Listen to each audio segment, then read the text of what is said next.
కార్యక్రమాన్ని వీక్షించినట్లయితే సరిపోతుంది. కాబట్టి ఆ రోజు ఎవరు కూడా ఎవరు నాడు మేము అయోధ్యకి వెళ్ళాలనేటువంటి ప్రయత్నం చేయకూడదని చెప్పి కూడా అన్ని వర్గాల ప్రజలు కూడా విజ్ఞప్తి చేస్తా ఉన్నాం. ధన్యవాదాలు.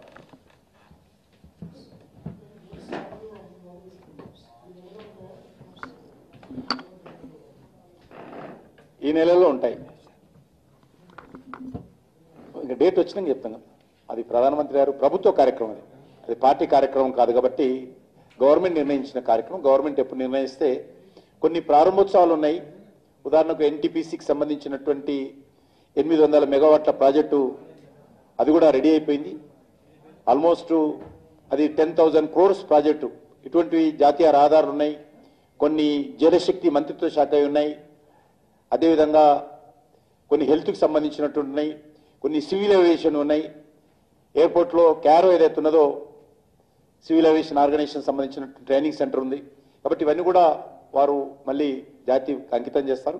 దానికి సంబంధించి వివరాలు వచ్చిన తర్వాత చెప్తాం. అది ప్రభుత్వం నిర్ణయించి, మేము కాదు నిర్ణయించాల్సి, పార్టీ కార్యక్రమం కాదు.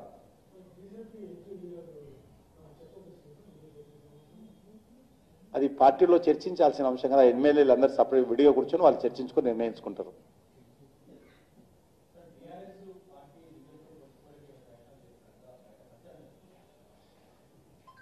బీఆర్ఎస్ పార్టీ ఇర్రెలెవెంట్ అంటుంటే, బీఆర్ఎస్ పార్టీ రానున్న రోజుల్లో తెలంగాణ రాజకీయాలలో అవసరం లేని ఇంత స్పష్టంగా చెప్తుంటే మీకు మనస్సు ఏ రకంగా అడగాలనిపించిందో నాకు అర్థం కాలేదు.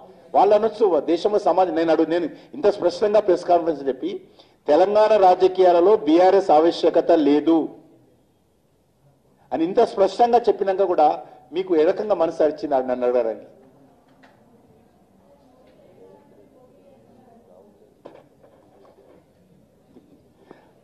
ఇప్పుడు నేను అందరి అంటున్నారు కాబట్టి నేను జవాబు చెప్పదలుచుకోలేదు. నేను సమస్యల మీద మాట్లాడుతున్నాను. సమస్యల మీద మాట్లాడుతుంటే సమస్యల మీద జవాబు చెప్పే సత్తా లేనటువంటి అసమర్థులు వ్యక్తిగతంగా దాడి చేస్తారు. ఆ వ్యక్తిగతంగా బురదలే ప్రయత్నం చేస్తున్నారు కాంగ్రెస్ పార్టీ నాయకులు. దమ్ముంటే సిబిఐ ఎంక్వైరీ ఎందుకు చేయలేదో చెప్పాలా? గతంలో మీరు ప్రతిపక్షంలో ఉన్నప్పుడు ఎందుకు రాశారు సిబిఐ ఎంక్వైరీ కోసం? సిబిఐ ఎంక్వైరీ కోసం కాంగ్రెస్ పార్టీ ఎందుకు రాసిందో చెప్పాలా కేంద్ర ప్రభుత్వానికి, బీఆర్ఎస్ అధికారం ఉన్నప్పుడు. ఆ రకంగా అవి చెప్పకుండా బీఆర్ఎస్ బీజేపీ ఒకటే, ఎక్కడ ఒకటి, ఎవరొకటి, ఎవరి చరిత్ర ఏంటి? చర్చకొస్తారా కాంగ్రెస్ పార్టీ? ఎవరి చర్చ ఏందో? ఎవరు ఎప్పుడైనా కలిశారా? మేము బీఆర్ఎస్తో కానీ టీఆర్ఎస్తో కానీ కేసీఆర్ తోటి కానీ మీరు కలిశారు. మీ పార్టీ చరిత్ర, కలిసి అధికారంలో ఉన్నారు, కలిసి కాపురాలు చేశారు. కాబట్టి సమస్యల మీద మాట్లాడకుండా వ్యక్తిత్వాల మీద, వ్యక్తుల మీద దాడులు చేసి భయపెట్టించాలనుకుంటే భారతీయ జనతా పార్టీ ఇలాంటి తాటాకు చక్కులకు భయపడేటువంటి పార్టీ కాదు.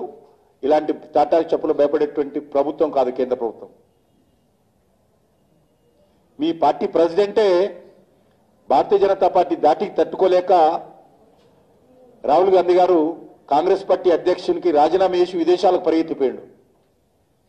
మీరెంత అని అడుగుతా ఉన్నాను. రాహుల్ గాంధీ పార్టీ నడపలేని మహాప్రభు, ఈ బీజేపీని తట్టుకోలేదు.